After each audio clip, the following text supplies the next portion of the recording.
Chega mais, nação rubro-negra. Meu irmão, que jogão foi esse que o Flamengo fez, cara? O Flamengo simplesmente não tomou conhecimento do Galo e poderia ter sido 5, 6-0, cara. O Gonzalo Plata parece que quando joga na Arena MRV, o cara incorpora o Pelé. Joga muito, ele gosta muito. Parece até o Bruno Henrique quando joga contra o Botafogo, cara. Mas chega mais, nação, chega mais. Se você ficou feliz com a vitória do Mengão, se inscreva aqui no canal pra tá fortalecendo. Vamos acompanhar aqui agora todas as informações desse pós-jogo aqui na ESPN, os comentaristas elogiando bastante o Mengão e vocês vão acompanhar tudo isso aqui agora. Então, vambora pro vídeo. O jogador individualmente também, além desse coletivo funcionar de forma maravilhosa, a gente tá vendo cada jogador individualmente também chegando num nível que a gente não tinha visto ainda esse ano, né? Boa noite a todos, uma ótima semana.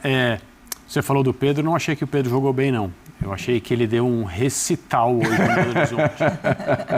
E tem uma vaga aberta, inesperada, no ataque da seleção brasileira. Eu faço meu comentário. Com a mais do que provável, infelizmente, ausência do Estevão.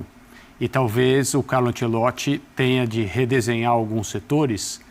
A mesma coisa vai acontecer na defesa, por causa da ausência essa certa do Militão, que vai passar por cirurgia e tal. E o Ancelotti deu entrevistas ultimamente dizendo que tem, de uma maneira bem clara na cabeça dele, a quantidade de jogadores que ele deseja por setor, porque ele tem uma ideia de quem pode fazer duas funções e tal. Então, assim, o assunto é o Flamengo, mas o Pedro eu acho que se coloca na conversa, porque não só o Flamengo está jogando cada vez melhor, embora essa seja uma afirmação difícil de você constatar, porque são adversários diferentes e às vezes são escalações diferentes também, mas em termos de ideia de jogo, com as escolhas que o Leonardo Jardim pode fazer, o Flamengo está fazendo jogos cada vez melhores em comparação com ele próprio. Isso. Né? E a gente tinha um Flamengo com o Felipe Luiz, que era um time mais elaborado, que gostava mais de ficar com a bola, e hoje o Flamengo atual, né? O Flamengo dessas últimas partidas, principalmente depois que perdeu um jogo muito fora do que é a sua característica para o Bragantino na volta da data FIFA, que são essas coisas que a gente vai ficar procurando explicação e não vai encontrar, mas desde lá o Flamengo só melhorou. E são contextos diferentes, tem jogo de Libertadores, tem jogo de Campeonato Brasileiro, e a partida de hoje, ela tem um momento crucial, que é quando o Atlético joga aquela bola na trave, que depois espana, né, com o toque do Rossi, a zaga consegue tirar a bola da área. E logo depois do Atlético vislumbrar 1-1, o Plata é acionado do lado direito e faz a jogada do 2-0. Isso, foi na sequência. Para um time pressionado, em dificuldade, com um técnico que já se convenceu que não vai conseguir trabalhar aqui no Brasil, pelo menos no atual momento do Atlético Mineiro, com críticas da torcida ao time, à comissão técnica, com as quais eu não concordo. A comissão técnica não tem nada a ver com o que está acontecendo com o Atlético. Mas a diretoria e hoje as pessoas que dão as cartas, né, do departamento de futebol do Atlético foram criticadas de novo. Quando ficou claro para o torcedor no estádio que o Flamengo ganharia o jogo, a questão era quanto seria. E o fato do Flamengo ter feito o quarto gol é um lance de esculacho no futebol profissional. Tem algumas coisas que acontecem. Por exemplo, o último gol que o Flamengo levou do Lanús, é um gol de esculacho. Então eu estou falando do o pau que dá em Chico, dá em Francisco. O Flamengo levou naquele dia um gol que é um esculacho. Não é para acontecer um gol assim, não é, nesse nível de futebol, principalmente com essas equipes. E o quarto gol do Flamengo, que tem o total mérito da articulação dos jogadores, da inteligência e tal, é um gol em que a defesa do Atlético parece um grupo de cones dentro da própria área. E é claro que uma coisa tem a ver com outra. Já estava 3-0, obviamente, esse é o quarto gol. O time do Atlético está derrotado dentro do campo contra o melhor time do Brasil, com a liberdade que tem e com vontade de fazer mais gols. Sim. Então, assim, esse tipo de coisa mostra realmente que o Flamengo é um time muito difícil de ser enfrentado quando está todo mundo com a cabeça no lugar e querendo fazer o certo. Quando não está, acontece isso aí, é um banho de bola na casa do adversário, no gramado sintético. Como que a diretoria do Flamengo fala? Gramado de plástico? De plástico. Hoje não teve nada disso aí, né, em termos de análise e tal, porque o Flamengo passeou, como você disse.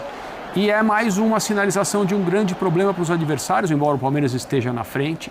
Esse é o time que tem o maior teto de desempenho no Brasil e na América do Sul.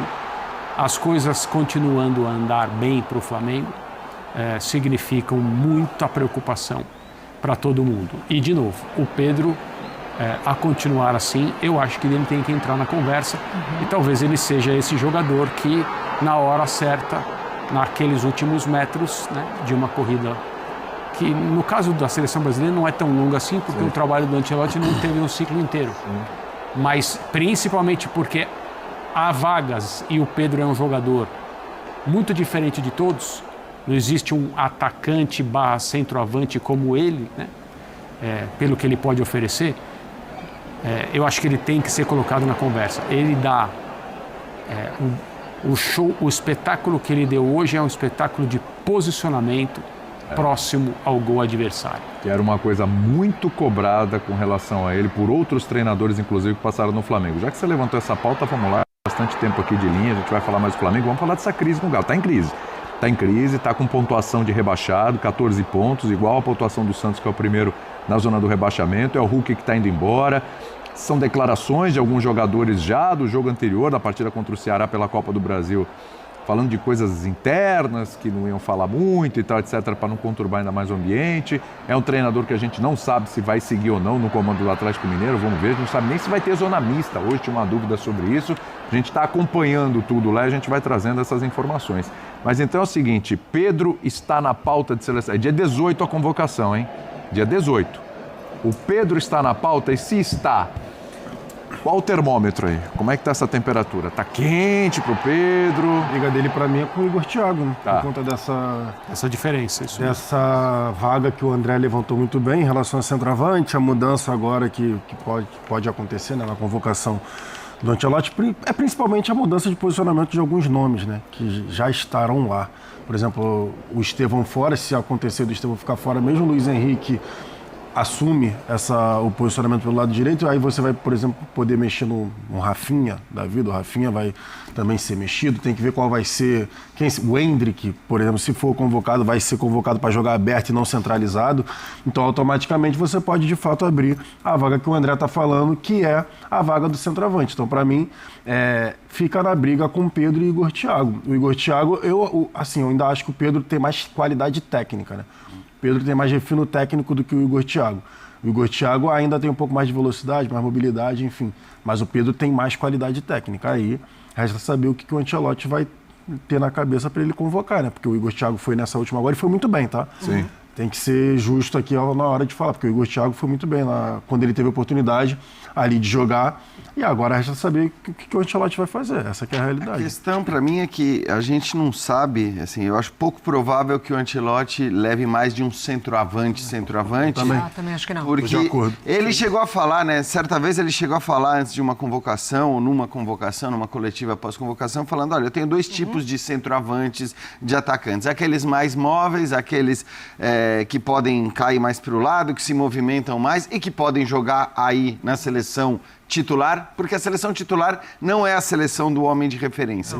Isso já está muito claro e vai ser assim, né? Apesar de todas as perdas, já perdeu o Rodrigo, pode perder o Estevão, mas apesar dessas perdas, me parece que esse sistema ele vai ser mantido. E aí, às vezes ele usou essa referência. Né? Ele sempre falou, exato. Agora, a questão é se é para... Hoje, só para continuar nesse assunto, mas hoje seria assim, Luiz Henrique, Matheus Cunha, Rafinha e Vini. Seria o quarteto. Eu acho que sim. É claro que ele pode até pôr o Rafinha na direita, que também não sei. Mas aí quem entra... Então, acho menos provável. Hoje me parece menos provável. Mas a minha questão é, se ele vai levar só um centroavante para ser o centroavante, o cara de peso, o cara que fica mais na área, o cara mais de referência, é óbvio que o Igor Thiago é mais este jogador do ponto de vista tático do que o Pedro. Embora eu concorde plenamente com o Jailson quando ele diz, o Pedro é um jogador mais técnico. E até por isso, eu acho que talvez ele pudesse abrir essa exceção e dizer, não, tudo bem, eu vou levar dois centroavantes de fato, Mas o Pedro pode fazer como fez. O toque que o Pedro dá hoje, né, de calcanhar para o Arrascaeta, é algo que dificilmente o Igor Thiago faria. Então, ele é o cara que também pode jogar voltando um pouco mais. Por isso, acho que seria uma alternativa. O Ancelotti já demonstrou apreço pelo Pedro, porque numa dessas entrevistas em que ele separa os tipos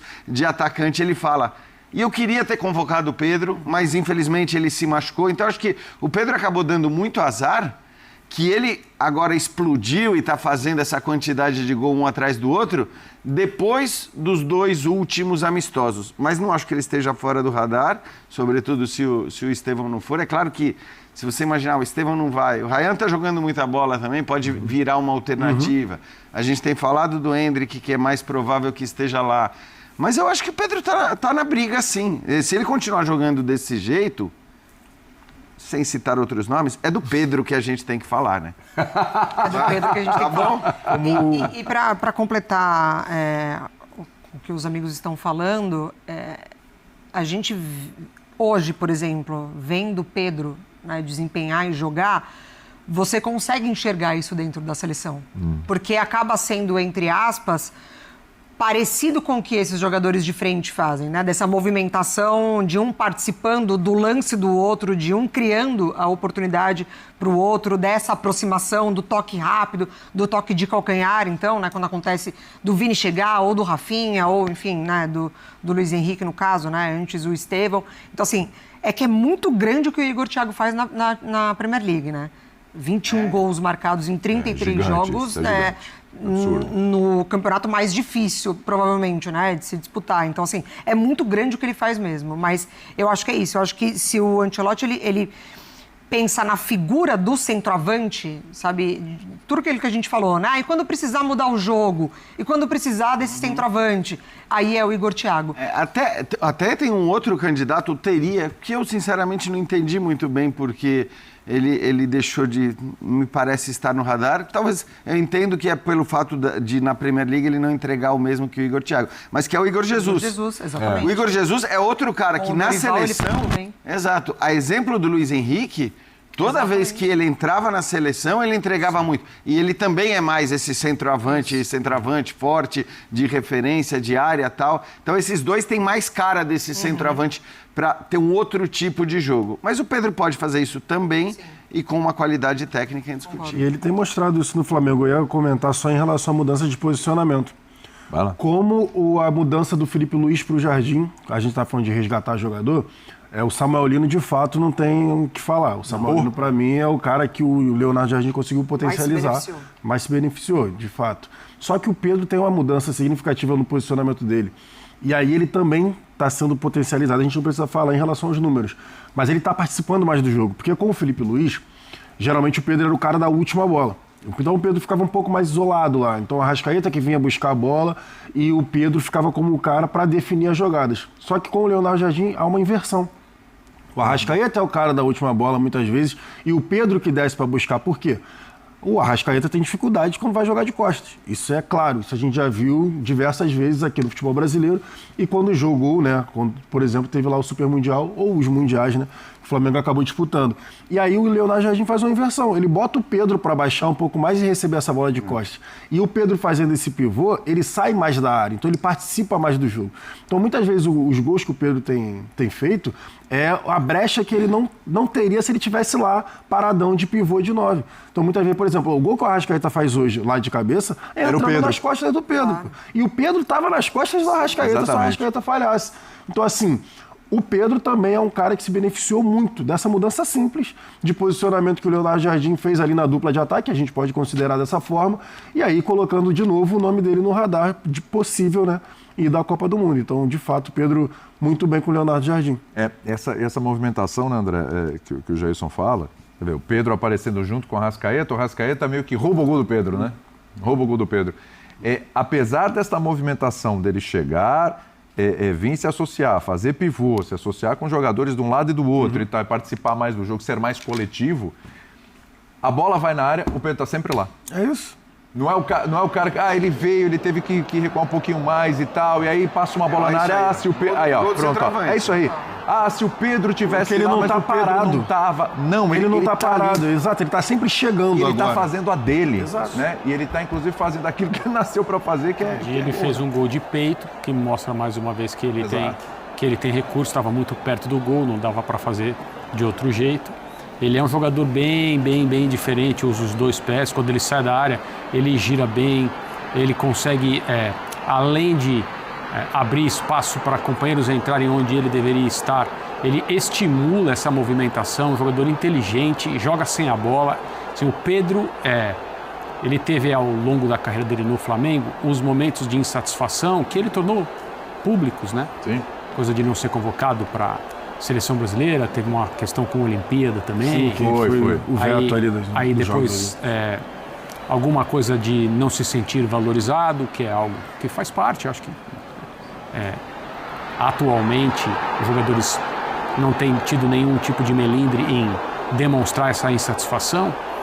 Aí mais recentemente tem a declaração do atual diretor de futebol sobre o valor dele como alguém envolvido numa possível negociação, essas coisas todas. Mas quando ele está sendo utilizado da maneira que extrai do Pedro as principais características que ele tem, fica muito claro que ele é um jogador diferente no futebol brasileiro e ele faz parte de um grupo, do ponto de vista técnico, de jogadores talentosos e decisivos que, nesse número, só o Flamengo tem no Brasil há muito tempo.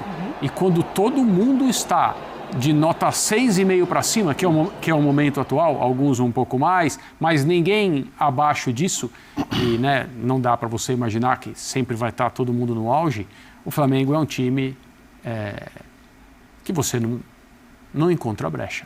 Então é isso, nação rubro-negra. Cara, olha isso. 4-0 o Mengão, cara. O Mengão aplicou 4-0 no Atlético lá na Arena MRV. E eles vieram com tudo pra cima da gente, como sempre.